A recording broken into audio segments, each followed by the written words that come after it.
ABP news anchor Romana Khan ने अपने Twitter timeline पर यह लिखा कि मां काली के अपमान पर तत्काल कार्रवाई करने वाली बीजेपी सरकार ने पैगंबर मोहम्मद मामले में ऐसी तेजी ऐसी कार्रवाई क्यों नहीं दिखाई। चलिए आज इसी टॉपिक पर रखते हैं अपने विचार और साथ ही बहुत सारी बातें सजेशंस जो मिले हैं सबको कंबाइन करके एक फैक्टफुल वीडियो में आपके सामने रखना चाहता हूं। सब्सक्राइब कर लीजिए दोस्तों।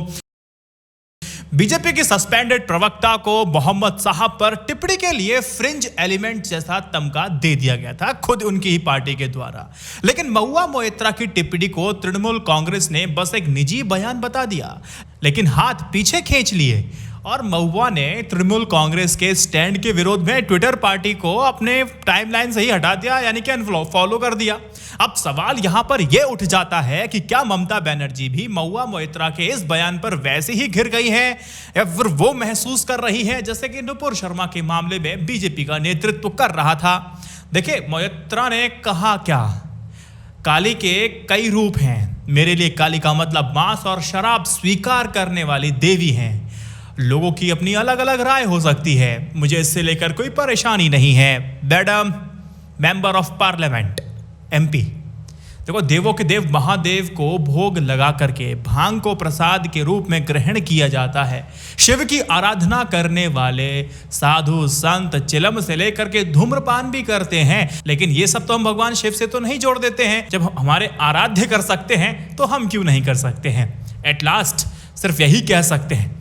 देखिए जब महुआ मोइत्रा की टिप्पणी अगर आप देखना चाहते हो तो एक ऐसे वक्त आई है जब देश में जो बहस है ना वो हिंदुत्व वर्सेस मुस्लिम चल रही है। तृणमूल कांग्रेस का महुआ मोइत्रा के बयान से दूरी बना लेना भी समझिएगा कि बंगाल से आगे बढ़कर के व्यापक हिंदू भावनाओं को देखते हुए लगता है। नुपुर शर्मा को लेकर के बीजेपी ने जो भी कुछ किया, यानी कि सस्पेंड कर दिया, एक फ्रिंज एलिमेंट कर दिया, वो सब मुस्लिम भावनाओं के चलते किया। शुरुआती दौर में तो ऐसा लग रहा था कि जैसे कि सेंटर में सत्ताधारी बीजेपी को अंतरराष्ट्रीय दबाव में पीछे हटना पड़ा, जिससे सरकार ने डिप्लोमेटिक तरीके से भी मैनेज भी कर लिया। लेकिन नुपुर शर्मा के साथ कोई भी सहानुभूति नहीं दिखाई थी। लेकिन मोहम्मद जुबैर के केस में अब केंद्र सरकार बैकफुट पे दिखाई दे रही है। जर्मनी का बयान आप देख सकते हैं। मौजूदा राजनीतिक माहौल में तृणमूल कांग्रेस पहले से ही हिंदुत्व को लेकर के संघ और बीजेपी के निशाने पर हमेशा से रही है। बेशक ममता बनर्जी ने पश्चिम बंगाल चुनाव तीसरी बार जीत लिया हो, लेकिन चौथी बार भी वैसा ही होगा, कौन कह सकता है। महुआ मोइत्रा ने तृणमूल कांग्रेस को एक नई मुसीबत में डाल दिया, ये बात आप मानेंगे या नहीं मानेंगे। फिर भी जैसा एक्शन बीजेपी ने नुपुर शर्मा के मामले में लिया है, ममता बनर्जी ने नरमी दिखाई है, ये तो आप कह ही सकते हैं। पूरा मामला आपको पता होगा। अब सारी कहानी मैं आपको यहां से समझाने की कोशिश करता हूं। एक भारतीय मूल की लीना मणिमेकलाई ने टोरंटो में एक डॉक्यूमेंट्री को प्रदर्शित करने वाली है। डॉक्यूमेंट्री का शीर्षक है काली। पोस्टर अपने स्क्रीन पे देखिए। डॉक्यूमेंट्री का पोस्टर उन्होंने स्वयं ही सोशल मीडिया पर शेयर किया था। अब उन्होंने शेयर किया, मैंने तो देखा नहीं, ना आपने देखा, ऐसे बहुत से दर्शकों ने नहीं देखा था। उसके बाद विश्व भर में उस पर आपत्ति दर्ज कराई गई। जारी किए गए पोस्टर में मां काली के वेश में एक स्त्री को दिखाया गया, देख भी पा रहे हैं आप, जिसके हाथ में एक त्रिशूल है और दूसरे हाथ में समलैंगिक समूह का एक सतरंगी झंडा आप देख सकते हैं। काली के वेश वाली वह स्त्री तीसरे हाथ से एक सिगरेट पीती अब दिखाई दे रही है। अब इस आपत्तिजनक जो पोस्टर का विश्व भर में तीखी प्रतिक्रिया हुई और फिल्म मेकर के दुराग्रह व पवित्र प्रतीकों के अपमान करने को लेकर उनकी आलोचना शुरू हो जाती है। लेकिन जब लीना ने ना ये पोस्टर को जब रिलीज किया था ना, तब 10 लोगों ने भी नहीं देखा होगा, दर्शक व समर्थक नहीं मिले थे। लेकिन हिंदू समाज की प्रतिक्रियाओं ने उसको इतना सर्वसुलभ बना दिया कि भारत में कई स्थानों पर शिकायतें भी दर्ज कराई गई, लेकिन उसका कोई अर्थ नहीं निकलने वाला है, ठीक है, क्योंकि फिल्म मेकर भारतीय मूल की तो है, लेकिन वो एनआरआई है।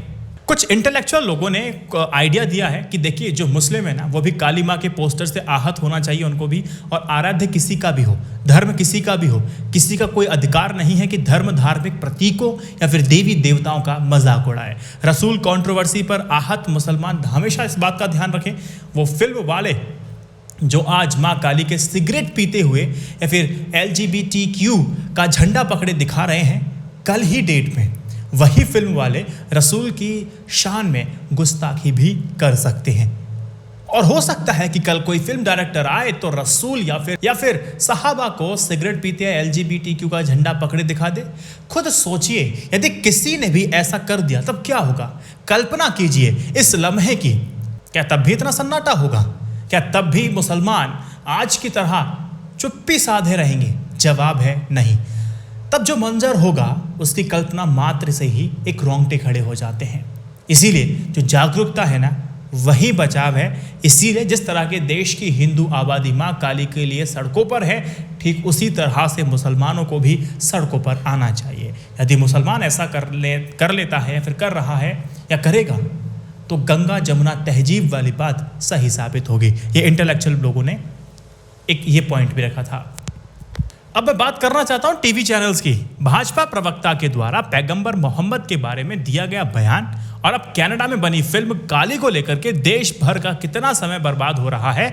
हमारे लगभग सभी टीवी चैनल्स दिन भर इसी तरह के मुद्दे पर पार्टी के प्रवक्ताओं और बड़ बोले सतही वक्ताओं को बुला करके उनके साथ अपना दंगल दिखाते रहते हैं। बहस चलती है डंके की चोट पर। इन बहसों का एकमात्र लक्ष्य होता है सिर्फ TRP, विज्ञापन लाना, अपने लिए बोनस लेके जाना, अच्छा खासा लाइफस्टाइल खुद का जीना और देश को बर्बाद कर देना। इन बहसों में शामिल लोग एक दूसरे की बात काटने के लिए बहुत ही निम्न स्तर की भाषा का इस्तेमाल करते हैं, एक दूसरे पर गंभीर आरोप लगाते हैं और ऐसी बातें नहीं करते हैं जिनसे करोड़ों दर्शकों का ज्ञानवर्धन हो। एक बात सोचे कि फला व्यक्ति ने शिव जी का अपमान कर दिया, फला ने पैगंबर के बारे में घोर आपत्तिजनक बात कह दी और फला ने माँ काली का जो छवि है चौपट कर दी। यदि ऐसा किसी विधर्मी के द्वारा हो रहा है तो फिर आप ऐसा क्या पूछते हैं कि सारे देश में प्रदर्शन हो, जुलूस हो और हिंसा का माहौल बन जाता है। सवाल पूछा जाना चाहिए, नहीं पूछा जाना चाहिए। देखिए, सदियों से चली आ रही श्रद्धा और भक्ति की परंपरा इन चलताऊ टिप्पणियों के कारण नष्ट नहीं हो सकती है। इस बात को एक गंभीर व्यक्ति की तरह सोचिए ना, साफ सुथरे से नष्ट नहीं होंगी। हम इनको इंपॉर्टेंस देते हैं और इसी की वजह से मुझे आज पता चला कि हाँ, कोई डॉक्यूमेंट्री भी है काली के ऊपर। तो हमें ना इन सब चीज़ों को थोड़ा सा इग्नोर करना शुरू करना पड़ेगा। बहुत बेहतर बात है। और इतना भी कमज़ोर नहीं होना चाहिए मेरी और आस्था की किसी कुछ कहने से वो चूर चूर और चकनाचूर हो जाए। अब सवाल मैंने आपसे पूछा है कि टीवी चैनल वाले ऐसा करते क्या है कि पूरे देश में अराजकता हो जाती है? बताइए मुझे। इस वीडियो को 3 व्हाट्सएप ग्रुप में शेयर कीजिएगा। जय हिंद, वंदे मातरम। Stay updated, stay educated. सत्यमेव जयते। नमस्कार।